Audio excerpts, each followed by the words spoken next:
Oh my god. Alright, I will be. Dude, oh my god. Oh shit. Hey guys, this is NGYN and I will be showing you. Fuck!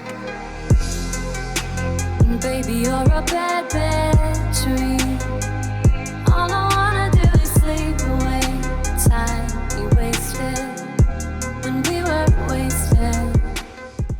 Hey, this is NGYN and I will be showing you guys how I made In the Night, and I'll be breaking down some of the elements in this track. First, we will start out with how it sounds like. So first thing is I'm going to be playing it from the middle of the build up, or at the build up, and I'm going to have my master chain on. Be prepared, it's kind of loud. And I don't even think about it. No, I don't even think about it. I guess I only think about it.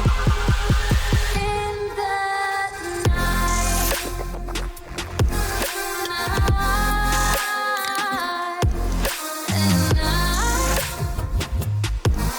at night, in the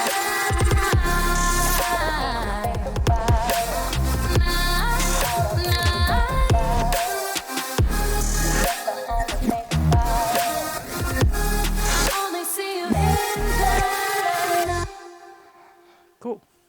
Alright, so the first thing that I'm going to go over is the vocals in this track. Now, the vocals are broken up into, I think, 12 total tracks, but mainly there's the lead vocals, the doubles, the harmonies, and then the ad-libs and effects. Most of these were already pre-made, or like, they were already done first by Faith.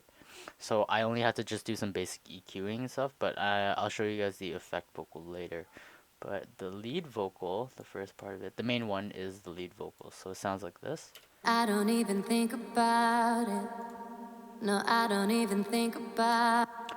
So on the lead vocals, I just have a cut at 600 and a boost at 300, and then just cutting out some lows. Reasoning before this boost is that the boost at 300 is because vocals, I find, especially for female vocals, if you boost the low mids, it actually almost brings the vocal closer to the listener. It's perceived as closer. There's also another reasoning. If you listen to the double, which is the next part, I don't even think about it. Think about it.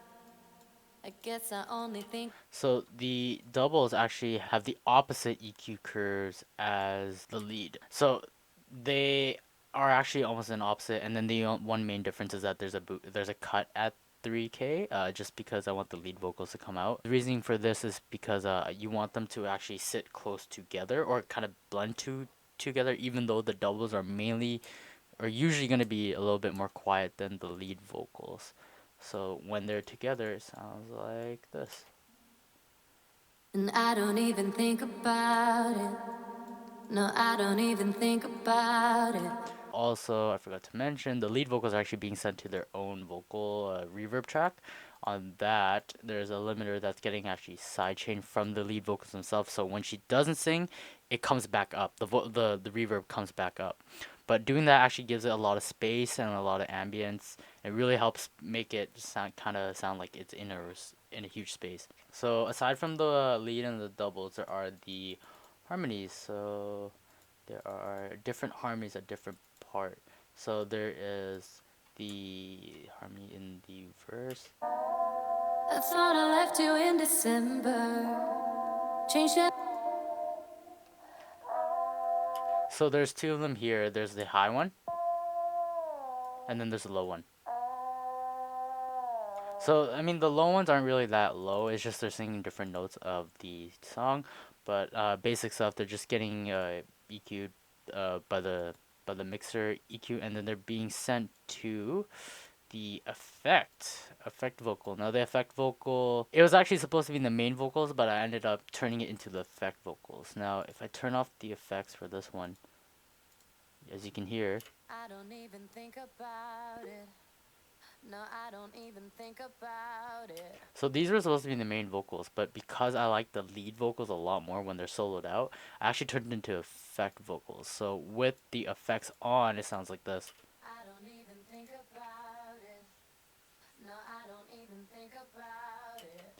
The reasoning why I use a stereo shaper, because stereo shaping usually causes it to sound detuned and coarse, and then this track itself is actually very detuned and coarse in its own. So I kind of wanted to have something to help fit it in, because when I had everything being played, it sounded way too clean. So I actually just use one. I actually use the main vocals as the effect vocals, and then I sent all my harmonies to it. Let's see. There is this harmony here. These two.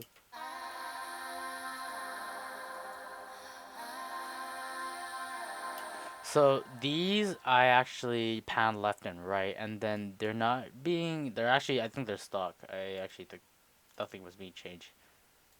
Yeah, nothing was being changed. So I just kept them in. I kept them at the same volume and pan one left right, and that just gives it more depth. So if I leave everything on, And I don't even think about it. No, I don't even think about it. I guess I only think about it in the night. yeah, so it definitely adds a lot of value, a lot of character into the vocals. Now, the one other thing I do want to talk about is that I did make her sing some ad libs, and these ad libs, I gave her the freedom to do whatever she wanted, and it came out perfect. So there's like these little fills, and then so those were the vocal runs, and then she actually added some little.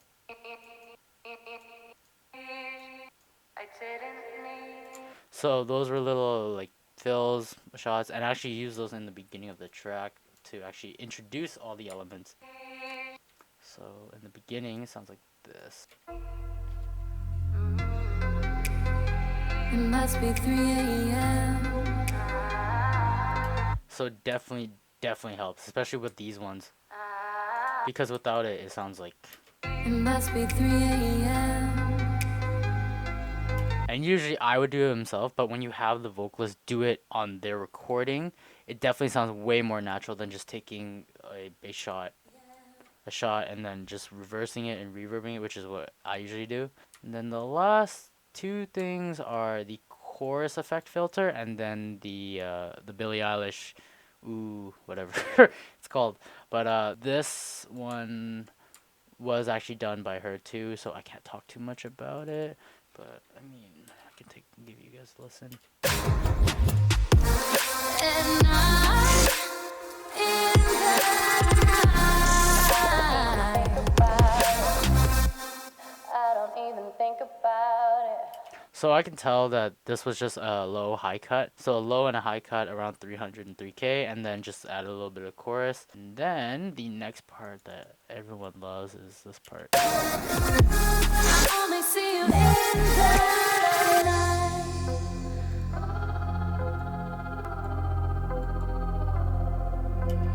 So this is actually really easy to make. The inspiration was from Billie Eilish. She usually kind of does that in some of her tracks, but what I did differently was I just added a little bit more camel crusher and a reverb to actually fill in the space of when it goes, when the volume ducks. So without the volume, and all you're doing to make that effect happen, the stuttering effect, is that you're adding a volume automation going up and down really fast.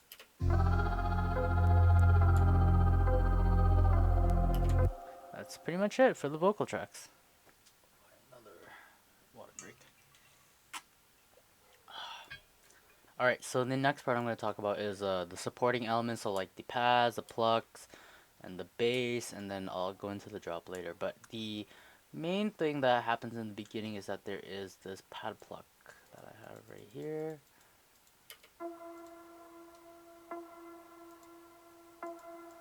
And I believe I made it in Serum. Yeah, so let's see. Alright, so this pad pluck was actually made in Serum, and it sounds like this. So all I'm doing is I'm actually automating the cutoff of this, of the pluck, and then the sustain knob on this. I think this was an Echo Soundworks preset, if I think so.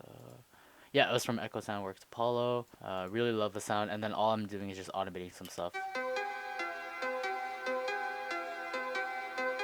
And then it comes back down. yeah, and then that mixed with this pad here definitely really makes it ambient.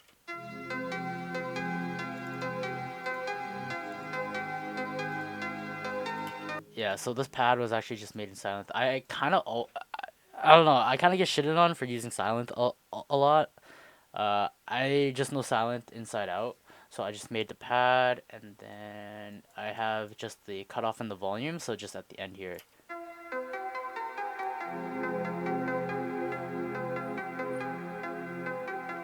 and then it fades out.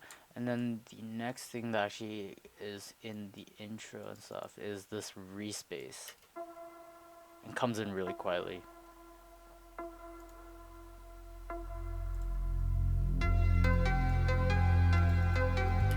This it's really basic. It's just saws detuned, one at a higher octave than the other. Less voice on the bottom one because if you have too many voices, it actually might it causes a lot of phase issues. And then I think I'm automating, yeah, the cutoff, and then also on, not that, on the intro bass there is a pan left right, and then it sounds like this.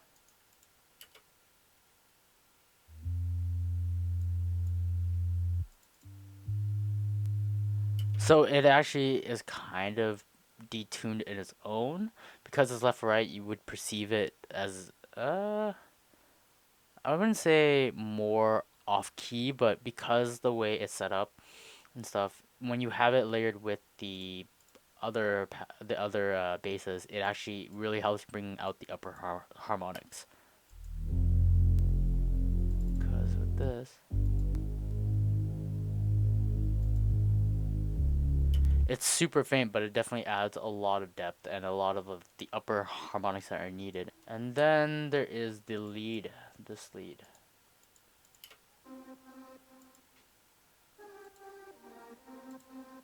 So this lead was made in Silence also. All I have going on is just saw, square, and then here I have a little bit of the upper harmonics coming up too.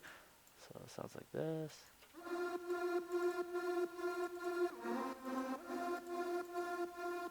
So this is more of the bottom end, and then this is the top end.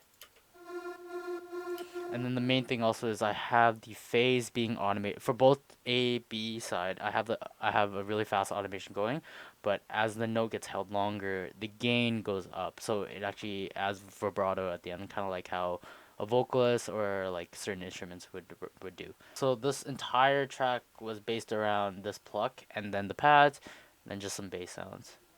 Yeah. So I think the next part to talk about is actually the drums in the track. So the intro drums sound like this. Baby, you're a bad battery. All I wanna do is sleep. So mainly there's the kick and snare. See, I think I have automation too. Yeah, and then the snap, and then the hats.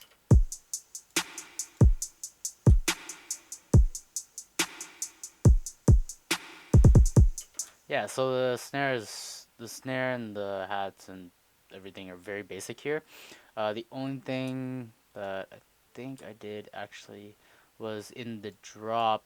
The drums actually there's a layer different from the beginning track. Yeah. Then yeah, so this automation actually is controlling a second snare here. So that's the basic one, and then there is this. So I layered in the drop. I layered two drums. So that one, and then this one, which gives it the top end. Even though I didn't EQ the bottom end of this out, I still liked it, so I kept it in. And the phase worked. I mean, I think I did. Yeah, I reversed the polarity, which is reversing the phase. And then here I have another set of drums. I have another snare going on. So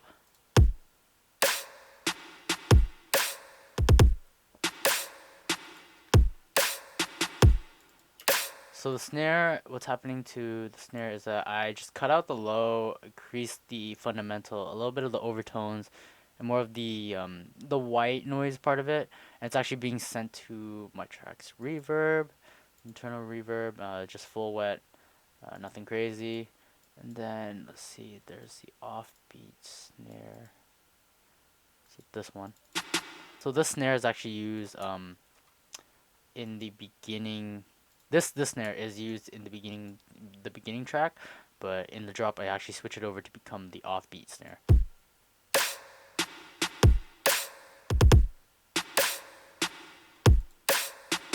And then I think if you look carefully on the kick, I actually have some volume automation coming in. Not automation, but in FL you can actually change the velocity of the notes. So then it's not constantly overlapping. So here too. Yeah. And then there are the drum supporting elements, which are all like just fills and stuff. So there's things like reverse cymbals, reverse, yeah, hits from Cashmere, that, and then I have a loop in the background just going. Yeah, and then all I'm doing here, let's see, open hats. This is where a lot of the tones come in for the reverse snares.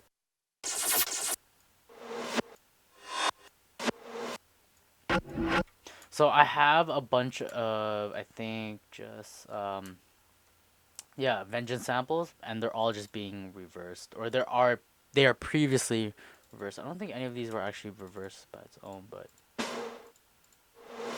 yeah. So like this was just a snare clearly, and then they just reversed it. But yeah, I added that into every snare hit. So this is with the reverse snares coming in.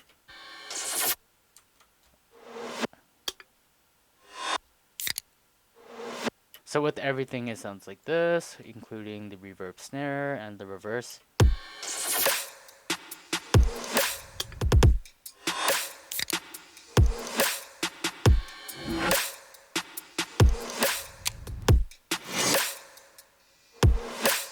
Yes, and I think some of these, yeah, they aren't even sent to mixer tracks. I just leveled them with the volume. So all the drums actually kind of just came stock, sounding really good. I mean, most of these aren't even sent to mixer tracks.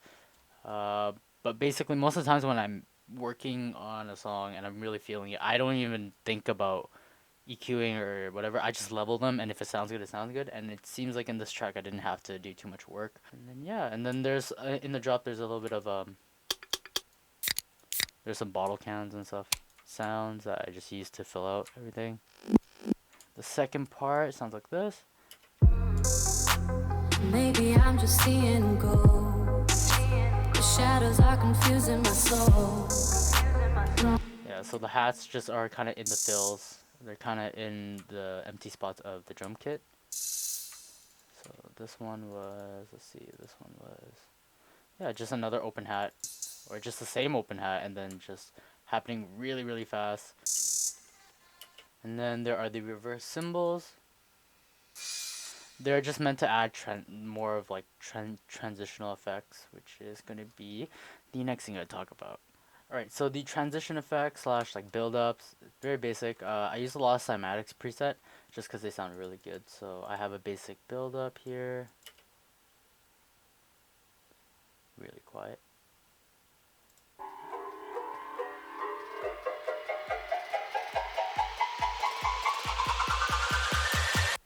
And then I have another build-up that just happens in the end of the phrase for the build-up.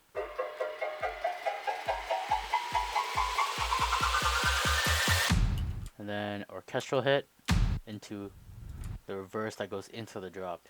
The other supporting elements in this track are mainly in the drop. So this drop is chaotic as hell. There's a lot of things going on. I had to go through a lot of revisions to actually get this sounding right. Tried using a pad, I tried using a different bass pattern, but I ended up going with a lot of what Hex Kruger does. He makes a lot of like crazy fills on snare hits or on the or after the snare hit. So that's why this drop, I kind of replicated his song, but I just used my own sound. So like I made this, I don't remember how, but I know it was definitely with silent. I think I used frequency shifter and dispenser, and then so And then it goes into the next effect. So this is just this is actually a vocal shot that I got from another revision, and then I just extended it and looped it, and all there is just reverb, and then there is the volume, and then there is another thing. There's a bit crusher on it. So if I play it, sounds like this soloed. So on this there is effector, fruity balance, and then the reverb, and then the bit crusher. So on the effect, so I'm just automating the Y parameter and then the volume shaper, or the volume. Have that, and then the reverb, the wet is pretty much going up. And then the bit crusher, which gives you the little twang at the end. And leads to a good decay, which actually helps fill out the rest of this part, which has nothing in there.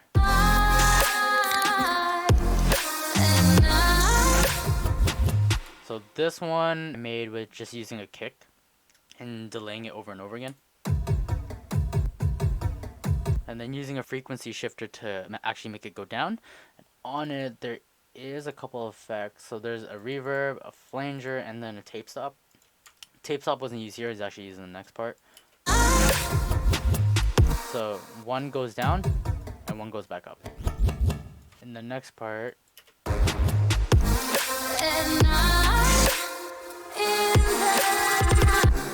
so there's these effects. So these two are actually the same concept. So in the song, I really messed around with the volume shaping, and all I did was with this one, there's a washed out key sound.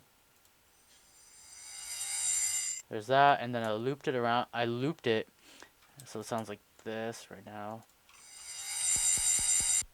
Repeated, and then I added the volume shaping. And it's the same thing as all the other parts. I'm just making really fast automations. And then here, there is the alarm effect that I have. And there's actually a couple things going on.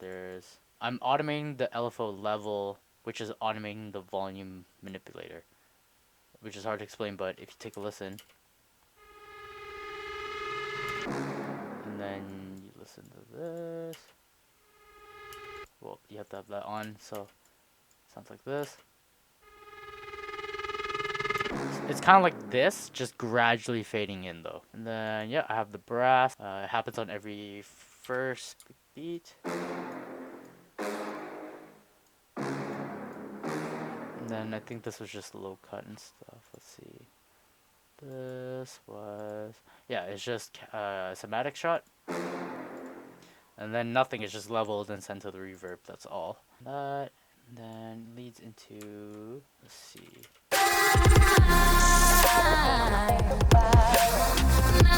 So it's just this and then chopped up. So it sounds really weird by itself, but in the track it actually helps. Yeah. Yeah. And then there's this one.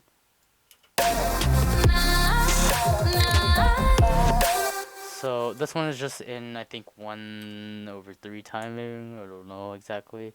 And then this one actually is the tape stop, but all I'm doing is I'm chopping it and then just placing it in time. With the flange. So it going down like that actually helps. Almost as if there's a riser within the sound. And then tape stop. It's super faint, but it's, or this was the tape stop. This was the bit crusher and then the reverb. It's away, and then into the last transition effect. Yeah, so this one is just doing this. It's pretty much coming in and out. So this one, just the bit reduction is the main thing that happens right in this part. And then goes away, and then have a little bit more automation. So the wet goes back up, the tempo reduction for the effector. So if I loop this, it's gonna sound like this. So I'm gonna loop this and just let you guys listen. So yeah, balance. And the reverb, then the bit crusher, and then the formant. Yeah, and that's pretty much the main part of the drop. I mean, there's this, and then there's just this alarm effect again. There's nothing too much. I mean, there's just drums helping to fill up the high end and the percussion high end. The bass.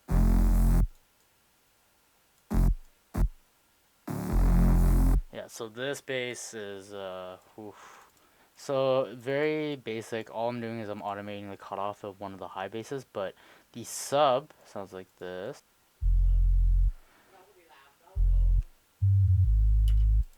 So after the sub, there is the high bass. Sounds like this.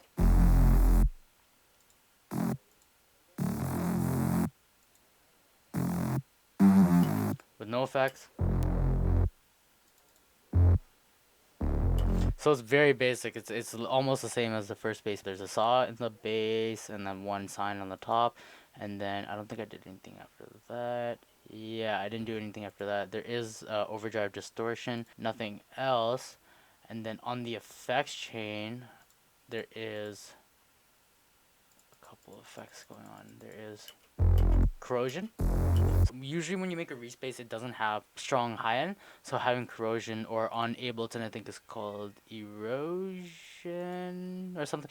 It adds upper white noise to the sound. I mean, you could have just layered in a white noise, but have that, and then I have saturation, brings out the overtones, and then I saturate even more with Wave Shaper. And then the EQ, I have the low end cut off, some resonant frequencies cut out. So like, cut out. And then I kept the high end, and then I just have a low pass that's just automated throughout the track. I mean, I could have left it out because it's only, that bass is only played during the drop. But yeah. Yeah, so the last thing that I just want to go over is pretty much the mastering process of this track. It actually doesn't differ too much from the mixing. It was already kind of loud as it was. I mean, if I play it again. I don't even think about it. No, I don't even think about it. So the entire track was based around the kick level, and then I kind of leveled everything that I wanted against it.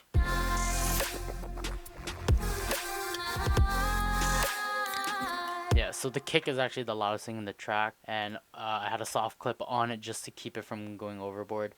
But then also, because that when the master is on, the thing that gets clipped the most is going to be your kick and snare.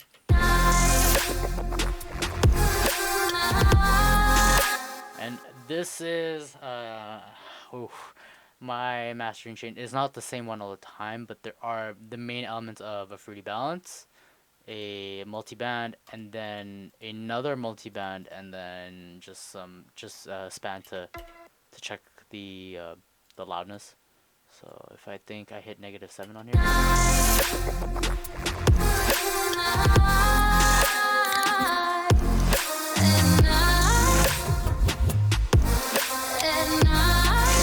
Yeah, around -8 or -10, which is not too bad. The main thing is I have, here, I'll just turn everything off. The mastering, I have the balance, which decreases everything beforehand.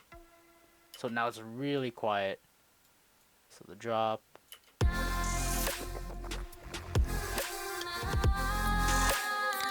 This is mainly here just to make sure if anything goes through, it's not clipping already. But I mean, that comes back to leveling, but I have that there. And then usually I'd actually have this multiband first, but I actually added a soft clip to just crunch a little bit more. So without it, it sounds like things are a little loose. So with it, it sounds a little more glued.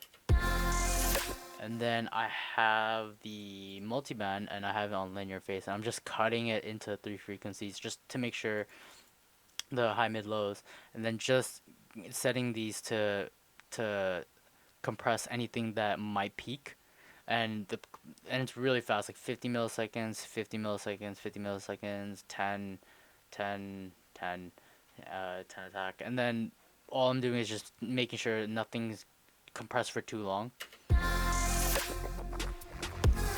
All I'm usually doing is I'm looking at the red meters to see how long it's in the red for. So I can tell based on how fast it's moving, it's pretty much the transients of the drums and the kick and snare are getting compressed, which is fine. But if it's happening for a long time, then I know that there's something in the track that's causing it to be compressed for too long, which might be the vocals, which you don't kind of want. And if they're already compressed too, it just means you would have to lower the levels. Then the last thing that I would have is actually Maximus. Now Maximus is also multi-band, but there's a little bit more control. I have some shaping on it. I have the low all the way mono at about, let's see, 160. Mids are normal, and then the high end I'm spreading by 30%. Usually I keep the spread under 30 because once you go past 50, I find there's a little bit of phasing going on. But the low end, usually I keep it 100. I mean, I also should keep it at 30, but it sounds better with it at 100% mono.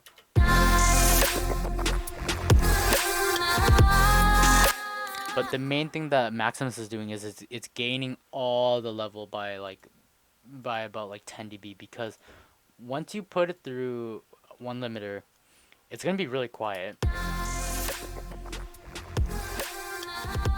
But you're trying to keep it in within like a certain level range. So I try to keep it in within -6, like max, and then with transients maybe 3. But then after that, I boosted it by 11 in the bass, 11.5 in the mid, and then 11.5 in the high end. And then here is the kicker on the master tab. If you set this to if you set the threshold to 1%, you won't clip. If you take it off, you clearly clip, but if you press it to 1%, you'll always stay within that 0 dB. And then this controls this the end actually controls how much you're getting how much is getting compressed, because you do this.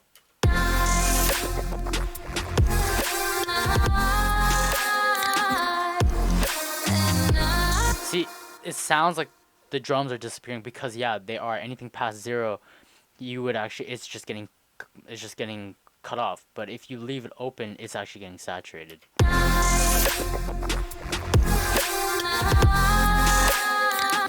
And that's pretty much my master chain for most of my songs. I mean, sometimes I will put an EQ just to take out some harsh frequencies, but yeah, that's pretty much it. Alright, so that's pretty much In the Night broken down. It probably wasn't as informative as I wanted to be, but I'm trying my best. But yeah, if you guys like this kind of video, I can definitely do it for more of the other tracks that I have. But yeah, go take a listen on it. Go take a listen to it on Spotify and SoundCloud. It's on Lowly Palace.